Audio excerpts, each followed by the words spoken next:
नमस्कार, जय हिंद साथियों। उल्टी चार 420 में आपका स्वागत है। दोस्तों, आज की इस क्लास में भूगोल एनसीईआरटी सार संग्रह कक्षा 6 से लेकर 12 तक का वन लाइनर क्वेश्चन देखेंगे। इसमें भूगोल का चैप्टर 1 होगा भारत की भौगोलिक अवस्थिति। भारत की भौगोलिक अवस्थिति का आज तीसरा क्लास होगा। 2 क्लास अपलोड हो चुका है, जो नहीं देखे हैं देख लीजिएगा। चलिए आज तीसरे क्लास की शुरुआत करने जा। भारत और पाकिस्तान के बीच की सीमा पूर्णतः स्थलीय एवं कृत्रिम है, जो कश्मीर से आरंभ होकर पंजाब, पश्चिमी राजस्थान और कच्छ प्रदेश तक विस्तृत है। पाकिस्तान शासित कश्मीर का सीमांत क्षेत्र पर्वतीय है। इस पर पाकिस्तान अवैध रूप से अधिकार किए हुए है। गुजरात, राजस्थान व पंजाब की पाकिस्तान के मध्य लगभग 3323 किलोमीटर लंबी सीमा रेखा है। भारत और पाकिस्तान के बीच सतलज और रावी नदियां कुछ दूरी तक प्राकृतिक सीमा बनाती है। अमृतसर जिले में रावी नदी और दक्षिण की ओर फिरोजपुर जिले में सतलज नदी भारत और एक पाक की सीमा निर्धारित करती है। भारत और पाकिस्तान के बीच हुए वर्ष 1971 के युद्ध के बाद पाकिस्तान और भारत के बीच की नियंत्रण रेखा का निर्धारण किया गया है।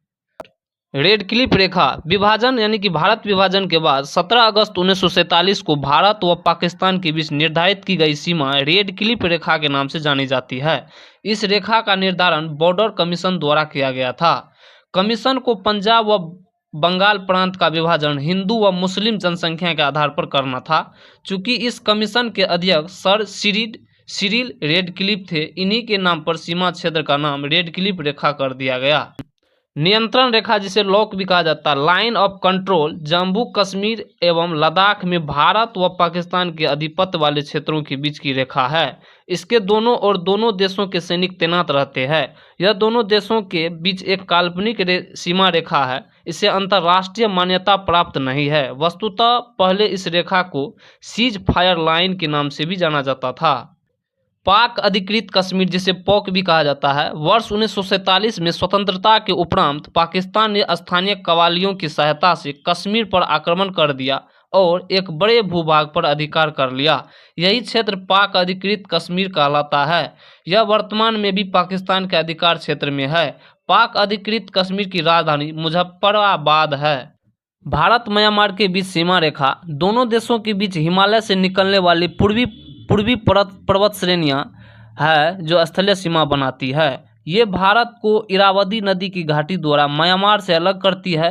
पूर्व की ओर तिब्बत से आने के लिए ब्रह्मपुत्र की घाटी और चीन की ओर से आने के लिए मेकांग, इरावदी और साल्विन नदियों की घाटियों में एन, तुंगप, मणिपुर, तुलु और तेलु दर्रे है। लेकिन अराकानोयमा के वनों से आच्छादित होने तथा घाटियां गहरी और धरातल उबड़ खाबड़ होने से इनका उपयोग व्यापार अथवा प्रवास के लिए कम ही किया जाता है।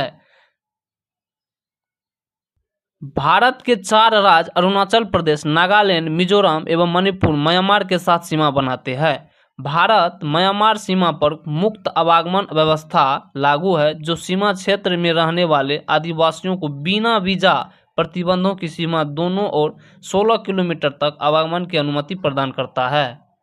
भारत चीन सीमा निर्धारण मैकमोहन रेखा अंग्रेज के शासन के दौरान भारत व चीन के मध्य उत्तर पूर्व में यह सीमा रेखा 27 अप्रैल 1914 को निर्धारित की गई, जिसे मैकमोहन रेखा कहा गया। इसका नामकरण सर हेनरी मैकमोहन के नाम पर किया गया है। वर्ष 1914 में हुए शिमला समझौता में इसे दोनों देशों के सीमा रेखा के रूप में स्वीकार कर लिया।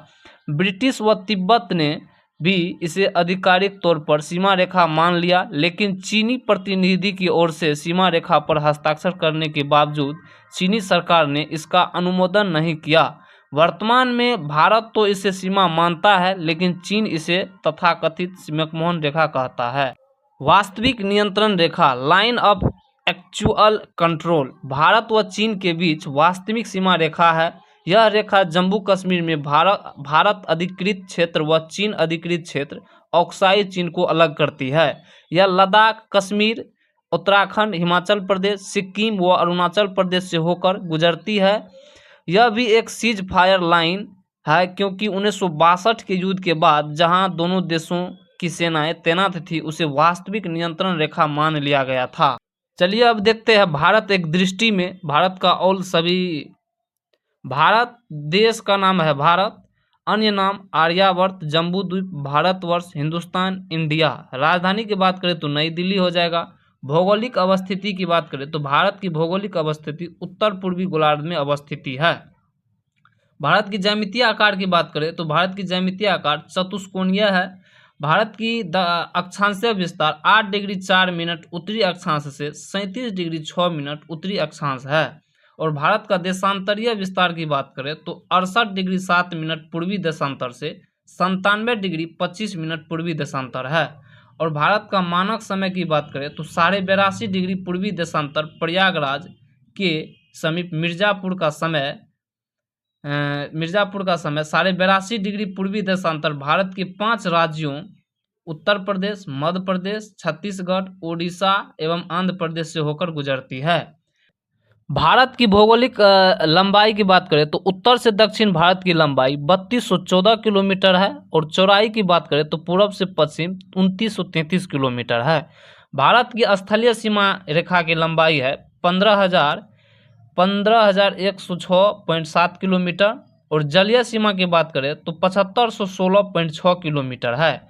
प्रादेशिक जल सीमा की बात करें तो समुद्र तट से 12 समुद्री मील तक है। संकलन क्षेत्र की बात करें तो प्रादेशिक जल सीमा से आगे 24 समुद्री मील तक है। भारत की अनन्य आर्थिक क्षेत्र की बात करें तो संकलन क्षेत्र से आगे 200 समुद्री मील तक है। भारत की जलवायु की बात करें तो मानसूनी जलवायु है। और भारत का क्षेत्रफल की बात करें तो 32,87,263 वर्ग किलोमीटर है। विश्व के कुल क्षेत्रफल का प्रतिशत भारत का हो जाएगा 2.4%। और भारत की क्षेत्रफल की दृष्टि से विश्व में स्थान 7वां है। कुल जनसंख्या की बात करें तो जैसे नंबर याद करते हैं वैसे याद करेंगे 12, 10, 85, 49 और 77 है, जो विश्व के 17.5% भाग है।